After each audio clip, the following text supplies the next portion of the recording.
Hello friends, आज अपना new topic है केमिकल कोऑर्डिनेशन एंड इंटीग्रेशन, जिसको हम हॉर्मोन्स भी कह देते हैं।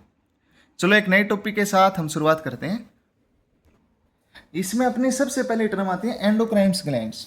एंडोक्राइन्स ग्लैंड्स क्या होती है? ये डक्टलेस ग्लैंड होती है। इसमें कोई भी क्या होता है, नस प्रेजेंट नहीं होती है। ये डक्टलेस ग्लैंड होती है जो कैरी क्या करती है, हॉर्मोन्स कैरी करती है। एंडोक्राइन्स ग्लैंड वो होती है जिसमें कोई भी नसें प्रेजेंट ना हो, जो खुली हो, उसको क्या कहते हैं हम, एंडोक्राइन ग्लैंड्स। इसके बाद हम स्टडी करते हैं हॉर्मोन्स की। हॉर्मोन्स में कोई भी न्यूट्रिशन प्रेजेंट नहीं होते, कोई भी प्रोटीन विटामिन जो कुछ भी कह लो, कुछ भी प्रेजेंट नहीं होते। ये केमिकली सब्सटेंस होते हैं जो क्या करते हैं, हर एक सेल में एक मैसेंजर का काम करते हैं, हर एक सेल में एक मैसेज पहुंचाने का काम करते हैं। और ये बहुत ही लिटिल अमाउंट में रिलीज होती है। ट्रेस अमाउंट का मतलब बहुत ही लिटिल अमाउंट में हॉर्मोन्स रिलीज होते हैं। आप ऐसे कहोगे कि ये फिर कैसे जाएगी जहाँ पे इसकी जरूरत है? ये जाएगी ब्लड के द्वारा। ये हॉर्मोन्स है ब्लड में रिलीज होते हैं एंडोक्राइन ग्लैंड के द्वारा। तो ये ब्लड क्या होता है, हमारे पूरे शरीर में जहाँ पे इसकी जरूरत होती है वहाँ पे इसको क्या करता है, पहुँचा देता है।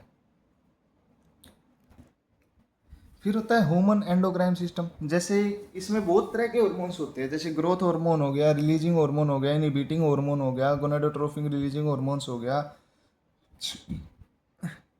लुटिलाइजिंग हार्मोन हो गया, फोलिकल स्टिमुलेटिंग हार्मोन हो गया, एडिनोकोर्टिकोट्रोपिक हार्मोन्स हो गया, मेलानोसाइट्स हो गया। बहुत तरह के हार्मोन्स होते हैं। इनकी स्टडी हम क्या करेंगे, आगे करेंगे। टेस्टोस्टेरोन हो गया, एस्ट्रोजन हो गया।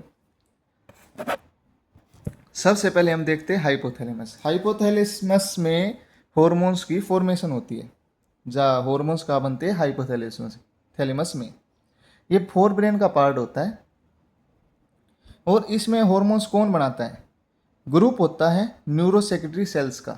इट कंटेन, जो हाइपोथैलेमस है, जो फोर ब्रेन का पार्ट हाइपोथैलेमस में, यह क्या कर रखता है, ये ग्रुप्स ऑफ न्यूरोसेक्रेटरी सेल्स का ग्रुप्स रखता है, जिसको न्यूक्लियाई भी कहते हैं, जो क्या करते हैं, हॉर्मोन्स को बनाते हैं।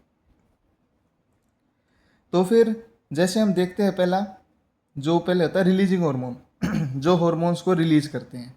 फिर होता है इनहिबिटिंग हार्मोन जो हॉर्मोन्स को रोकता है। इनहिबिटिंग हार्मोन बहुत ज़्यादा जरूरी है। अगर एक्स्ट्रा लार्ज अमाउंट में कोई हॉर्मोन्स रिलीज हो गया तो उसके नुकसान बहुत ज़्यादा है। जैसे आप ग्रोथ हार्मोन्स ही देख लो, जीआरएनएच जिसको कहते हैं, गोनाडोट्रोपिक रिलीजिंग हार्मोन्स, ये ग्रोथ हार्मोन्स होता है। ये क्या करता है, आदमी की हाइट बताता है। अगर ये हार्मोन्स एक टाइम पे रोका नहीं गया तो हाइट बहुत ज़्यादा चली जाएगी, 10 फुट 12 फुट। तो इसको कौन रोकता है? स्टोमेटोस्टेटिन, जो जो क्या करता है, इनिबिट करता है ग्रोथ हार्मोन्स को, जो हाइट की ज़्यादा बढ़ने में मदद नहीं करता, उसको रोकता है। फिर आता है हाइपोथैलेमस, तो हॉर्मोन्स बनाता है, आपने पता चल गया। तो हाइपोथैलेमस के बाद किसके पास जाते हैं हॉर्मोन्स? हाइपोथैलेमस में बनने के बाद हॉर्मोन्स किसके पास आ जाते हैं? पिट्यूटरी ग्लैंड्स के पास। ये ओ हाइपोथैलेमस से अटैच होती है एक स्टाल के द्वारा। स्टाल क्या कहते हैं? एक बत्ती के द्वारा। जैसे ये हाइपोथैलेमस हो गया और ये क्या हो गया, पिट्यूटरी ग्लैंड्स होगी। एक स्टाल क्या कहते हैं इसको, जैसे ये लटका हुआ है, ये पिट्यूटरी ग्लैंड्स। ये कहाँ पे प्रेजेंट होते हैं? लोकेटेड इन बोनी कैविटी में प्रेजेंट होती है, जिसको सीला टर्सिका भी कहते हैं।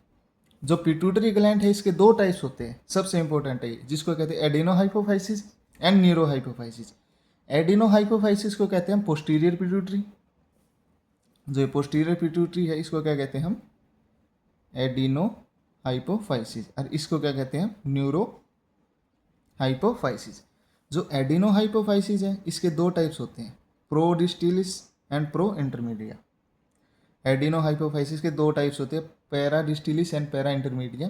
सबसे पहले हम पैरा डिस्टिलिस पढ़ेंगे। पैरा डिस्टिलिस हॉर्मोन्स रिलीज कर, जैसे ग्रोथ हॉर्मोन्स हो गया जो हाइट बढ़ाने में मदद करता है। प्रोलैक्टिन हॉर्मोन्स हो गया, जो भी माँ है, जो वो बच्चा देती है तो उसमें जो दूध है, उसमें दूध बनने में मदद करता है। कौन सा हार्मोन? Prolactin hormone. फिर हो गया थायराइड स्टिमुलेटिंग हॉर्मोन्स हो गया, जो अपने गले में थायराइड है उसको कौन कंट्रोल करता है? Thyroid stimulating hormones. फिर होता है एडिनोकोर्टिकोट्रोपिक हार्मोन, जिसको ACTH कहते हैं। ये क्या करता है? Fight and flow, fear and fight, क्या तो डरो या मरो, ये हॉर्मोन्स रिलीज करता है। क्या तो भागो, जैसे ये इमरजेंसी हॉर्मोन्स रिलीज करता है। जैसे कोई भी इमरजेंसी होगी, क्या तो एक्शन लेंगे, क्या भागेंगे। फिर होता है ल्यूटिलाइजिंग हॉर्मोन्स।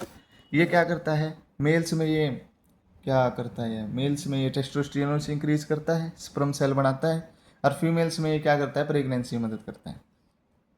फिर आता है फोलिकुलर स्टिमुलेटिंग हार्मोन्स। ये फीमेल्स में क्या करता है, फीमेल्स में ओवुलेशन जो अंडा बनाने की प्रक्रिया उसमें क्या करता है, मदद करता है।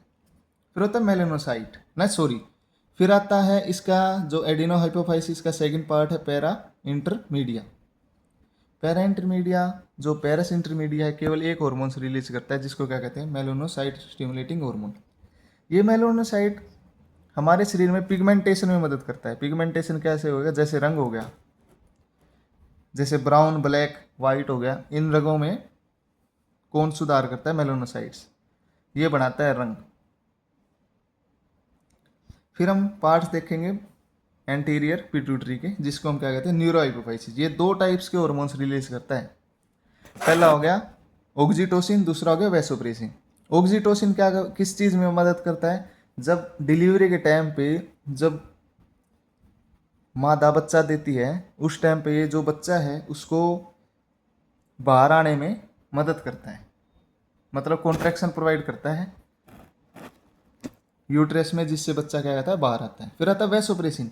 जब हमारे शरीर में पानी की कमी हो जाता है तो वैसोप्रेसिन क्या करता है, जो अपनी किडनी है उसमें से क्या करता है, एब्जॉर्ब कर लेता है पानी को। इसी वैसोप्रेसिन इसी प्रक्रिया को हम कहते हैं एंटी डाययूरेटिक हॉर्मोन्स। ये इसके बाद ये सारी डेफिनेशन जो मैंने बताई ये सभी इनमें है। देखो जैसे ऑक्सीटोसिन हार्मोन हो गया, कॉन्ट्रैक्शन में मदद करता है डिलीवरी के टाइम पे बच्चे को बाहर आने में। वैसोप्रेसिन क्या करता है, किडनी में क्या करता है, ये एब्जॉर्ब कर लेता है पानी को, जिससे पानी की कमी क्या हो जाती है, रिड्यूस लॉस ऑफ वाटर, जिससे पानी की कमी कम होती है। फिर क्या होता है, इसी प्रोसेस को हम क्या कहते हैं, एंटी डाययूरेटिक हार्मोन ADH कहते हैं। If you like the video please subscribe to my channel and comment. अगर आपको अच्छी लगी हो तो प्लीज़ लाइक करना वीडियो को, एंड थैंक्स फॉर वॉचिंग।